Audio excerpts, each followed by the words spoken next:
السلام عليكم ورحمة الله وبركاته وإذا السلام دمان أصحابتا ميل بود جوكتين هدي هاي مركي كوغور ريسان صابوغة جنة كان سبسكرايب سارسينا شير قري هدي هورا نولا جوكتين نول لايك قري كومنتي غاقا قروح دبادنا هوس نوغو سوقر هدي أنا دسكا قدبنا مانتا موضوعي نحو كسابسان يهي شاكو جعايله وأنوغ هاي إناد جعايلك ودا جعشين هدو لك تاقيسين balse waxaan idinkaga sheekeynayaa maanta qiso gabar iyo laba wiil kala qabsatay qisadaas waxay ahayd laba wiil oo walaala ayaa waxa isla jeclaadeen gabadhaasuna waxay jeclaaday labada wiil mid kamida mid maysan jeclayn mid ayay jeclaaday midka kaleetoodna asaga jeclaay markii ay gabadhii labadii wiil xiriir la sameysay balse laba wiil hadii xiriir la sameeyo labadaba lama wada jeclaan karo ilaa labadaba lama wada guursanayo balse mid kamid ah aad u jeclaaday waxaana la gaaray waqtigii ay isguursan lahaayeen balse labada wiil isma ogo waxna kama garanayo waxa dhacday wiilkii gabadhu ay jeclaaday ayaa waxay go'aan ku gaareen inay isguursadaan jaceylkoodana meeshaas ay ku soo gabagabeeyaan oo ay guri wada galaan balse waxa dhacday gabadhii in reerkeedii laga doontay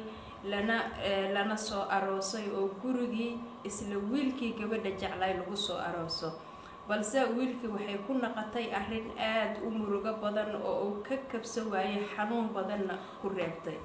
sababtoo qofka jeceshahay hadii uu gurigu la nool yahay walaalkaana qabo hoosna uusan kaaga banaaneyn waxaan dareemaynaa inay arrin aad u xanuun badan ay tahay balse waxa sheekadan ka sheekeynaya wiilkii gabadha jeclay oo qisadan asaga ay madaxiisa iskugu soo shubatay wuxuuna ka sheekeynayaa dhibaatadii uu ka maray markii gabadhii guriga loogu soo aroosiyay oo asagu jeclay haddana uu soo aroosay walaalkiis asaga la dhashay bal dareemkaagu wuxuu naqalay adiga xataa commentiga noogu soo qori kartaa hadduu ilaahay yiraahdo wiilkii wuxuu yiri dhibaato badanaan maray waan wareeray waxaana go'aan ku gaaro dhahay inaan wadanka iskaga baxo oo aan ka tago gabadhii aan jeclay oo haddana walaalkay qaba intaan dul joogi lahaay oo dhahay inaan wadanka iskaga baxo aan ku go'aansaday waana baxayo dhahay oo hooyo iyo aabbo waxaan u sheegay inaan iska tagayo laakiin hooyo aabbo ma ogow dhahay sababta ay ani u baxayo oo guriga aan uga tagayo ama aan safar aan degdeg aan u galayo balse wuxuu dhahay hooyo looma sheegi karo gabadha walaalkay qaban jeclahay guriga saas darteed aan ka joogi karin hooyo lama dhihi karo wuxuu dhahay safarkii degdeg ah waan baxay oo waxaan marow dhahay wadada saxaraha amba Liibiya leeyahay dhibaatada badan waxa leeyahay xiro dhahay Liibiya oo waxa ku jiro dhahay hal sano xabsiga aniga wuxuu dhahay xabsiga dhibaatada iga soo maraysa aanan fiirinaynin oo fiirinayo dhibaatadii kaleetood oo i haysatay waxaan noqdo dhahay qof xabsi ku jiro labada dhinac ka gubtay jaceylkii walaalkii uu ka guursaday oo gabadho jeclayna walaalkiis uu ka guursado jaceyl haayo nafsadiisana dhibaato kaleetood oo asaga u gooniyo ay haysato balse wuxuu dhahay muddo badan ka bacdi waxa dhacday in xabsigiina laga sii daayo oo aan haddana saxaraha sii marno si aan u tagno Liibiya dhahay oo aan doonti aan u raacno balse wuxuu dhahay waxaan raacna doontii waxaan sidaas bad ku maro dhahay anigoon dareemaynin dhibaatada iga soo gaarayso saxaraha amba xabsiga amba badda iga soo gaarayso balse wuxuu dhahay sidaas waxaan ku tagay wadanka Talyaaniga oo waxaan door bidow dhahay inaan wadanka Talyaaniga aan ku noolaado si aan ugu nasto anigoo dareemay haddaan ka soo horwareego meeshaas inaan nasanayo balse wuxuu dhahay way in naqaweysay oo waa ka sii gudbay waxaana tago dhahay wadan kale todo wadamanka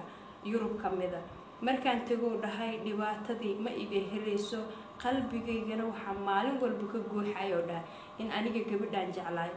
nasiibku sukayn gadiiday haddana gurigeyni lagu soo guursaday oo walaalkii oo soo guursaday waxaan dareemo dhahay xanuun badan ma nasto dhibaato badanaana ila soo wajahantay ma garanayo si aan qalbigayga uga tirtiro dhahay ama aan u iloobo qofkan inta soo sano wuxuu dhahay xiriir aan wada wadnay haddana walaalkay soo guursaday wuxuu dhahay anoo wadankii joogo oo meeshii iska joogo waxaa leesoo sheego dhahay in isla gabadhii iyo walaalkay ay kala tageen wuxuu dhahay sina waan u farxo dhahay oo kama naxin walaalkay in gabadhii ani aan jeclay ay kala tageen balse wuxuu dhahay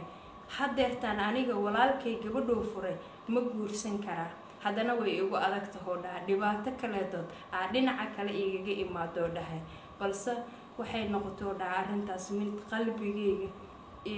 ligligtay oo aniga qalbi madoobaad igu riday ama rafaad badan i gelisay oo xataa wadankii aan uga noolaa waayay oo ehelkayga xataa aan la noolaa waayay anigoona caafimaad inaan qaba ay u maleeyaan dadkayga balse wuxuu dhahay hadeertaan talada aniga igu taaganaa waxa oo dhan gabadhii walaalkay furay haddana gurigii muu soo celi karaa aniga ma guursan karaa hadda fikirka kaleetooda i haysto dhahay waa taas balse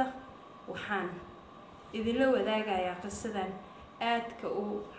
wareerka badan oo meel walba ka imaada wallaahi horta waa xanuun haddii gurigaagii aad ka tagtay haddana aad safar gashay haddana aad meesha tagtay aad ku nasaweysay